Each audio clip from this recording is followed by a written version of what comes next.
Hello friends, આજે આપણે પનીર ભુરજીનું શાક બનાવવા જઈ રહ્યા છીએ. મેં બધી જ વસ્તુ રેડી કરીને રાખી છે અહીંયા. એમાં કઈ કઈ વસ્તુ જોઈએ છે એ મેં અહીંયા રેડી કર્યું છે. અને આમાં આપણે ઘીનો પણ ઉપયોગ કરી શકીએ છીએ અને આપણે જે રેગ્યુલર તેલ યુઝ કરતા હોઈએ છીએ એ પણ કરી શકીએ છીએ. અને જો તમને લોકોને બટરમાં બનાવવું હોય તો તમે બટરમાં પણ બનાવી શકો છો. તો હું તમને પહેલાં આ સમજાવી દઉં કે ટામેટા, ડુંગળી, કાજુ, લસણ, મરચાં અને આદુની ગ્રેવી અને કોથમીર પણ મેં રેડી કરીને રાખી છે, ધોઈને સાફ કરીને કટ કરીને. અને પનીર ભુરજીનો આજે મેં એકદમ રેડી જે માર્કેટમાં રેડી મળે છે એ મસાલો લીધો છે. અને પનીર ભુરજીમાં કેવું હોય છે કે આપણે રાઈ કે એવું નથી નાખી શકતા, તો મેં જીરું શેકીને થોડું અધકચરું કરીને લીધું છે. અને સાથે સાથે મગજ તરીના થોડા બીજ પણ મેં લઈ લીધા છે. અને પનીરને પણ મેં છીણીને એની રેડી કરીને રાખ્યું છે, રાઈટ. તો હવે આપણે શરૂઆત કરીએ છીએ. અને આ બહુ જ ખાવામાં મજા આવે છે. અને મેંદાની અને ઘઉંના લોટની મિક્સ રોટલી બનાવીને પણ સાથે ખાઈ શકાય છે. અને સાથે આપણે મસાલા છાશ પણ રાખી શકીએ છીએ. અને સલાડ, ડુંગળી, કાકડી, ટામેટા વગેરે વગેરે લઈ શકીએ છીએ, રાઈટ. તો આખું રેડી થઈ જાય પછી હું બતાવું છું સર્વ કરીને. તો અત્યારે આપણે સ્ટાર્ટ કરીએ. સૌથી પહેલાં આપણે એમાં જીરું પાવડર થોડો અધકચરો જે ક્રશ કરેલો છે એ નાખીશું.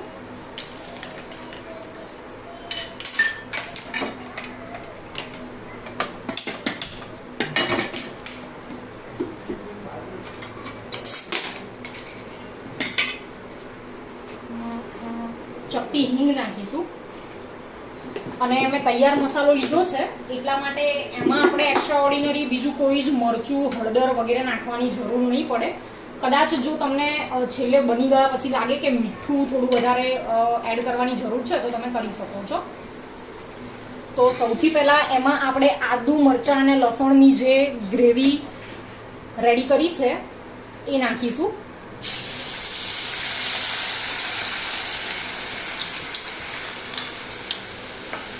એ થોડી સંતળાઈ જાય પછી એની અંદર આપણે ડુંગળી નાખીશું. અને એને આપણે હલાવતા રહીશું થોડું, નહીં તો નીચે ચોંટી જશે.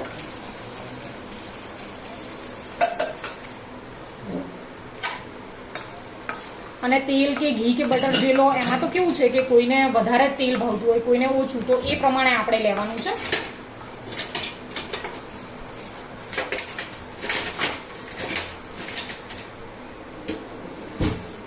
ઓકે, હવે આપણે ડુંગળી નાખી દઈએ એની અંદર.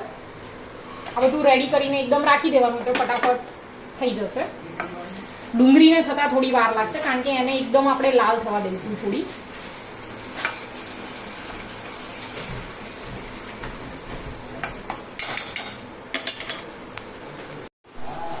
હવે આપણી ડુંગળી બરાબર મેં જે રીતે તમને કીધું હતું કે સંતળાઈ જવી જોઈએ જેથી આપણને ખાવામાં એનો પ્યોર ટેસ્ટ આવે, તો એ થઈ ગયું છે.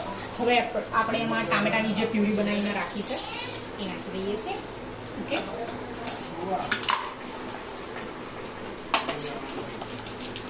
આને પણ આપણે થવા દઈશું જ્યાં સુધી એકદમ બરાબર કલર ના પકડાઈ જાય લાલ ત્યાં સુધી.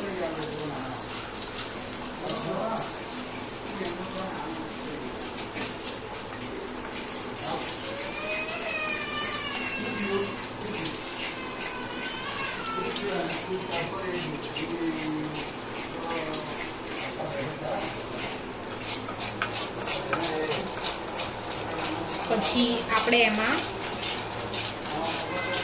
કાજુ જે ક્રશ કરીને રાખ્યા છે એ નાખી દઈશું. અને ટામેટા અને ડુંગળી ક્રશ કરીશું એમાં જે આપણે થોડું આપણા કટરમાં રહી ગયું હોય એ પણ મેં લઈ લીધું છે. અને મગજ તરીના બીજ પણ છે જેનાથી ટેસ્ટ ખૂબ સારો લાગે છે આપણને. હવે આને આપણે 5 મિનિટ સુધી થવા દઈશું.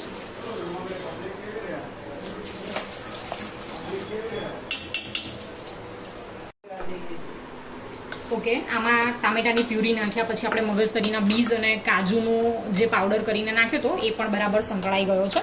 હવે આપણે જે તૈયાર મસાલો લીધો હતો પનીર ભુરજીનો એને એડ કરી દઈએ છીએ. સરસ રીતે એને પણ હલાવી લઈશું બરાબર.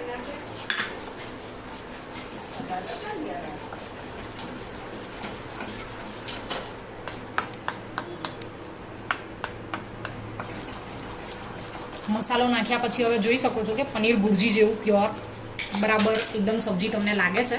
હવે મસાલો નાખ્યા પછી તમારે 2 મિનિટ સુધી જ ચડવા દેવાનું છે, બહુ વધારે ચડવા દેવાની હવે જરૂર નથી, કારણ કે પહેલાં જે બધું નાખ્યું બરાબર સાંકળી લીધેલું છે આપણે, રાઈટ.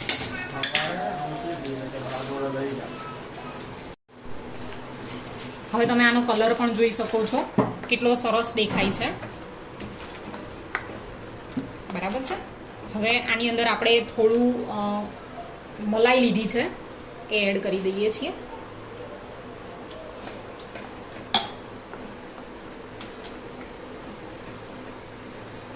મલાઈથી આપણા શાકનો ટેસ્ટ ખૂબ જ સરસ આવશે. આને હવે આપણે 2 મિનિટ સુધી થવા દઈશું, એટલે મસાલો પણ જે એડ કર્યો છે થઈ જશે ને મલાઈ પણ થોડી એ થઈ જશે.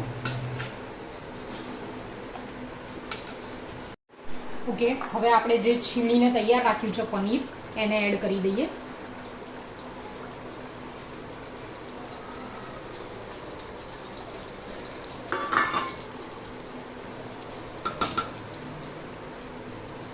રેડી છે આપણી પનીર ભુરજી.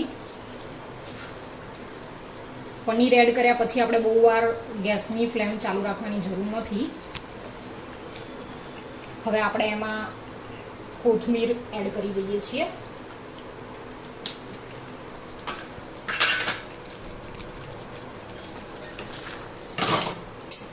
ઓકે, તો હવે આપણે એને સર્વ કરી લઈએ.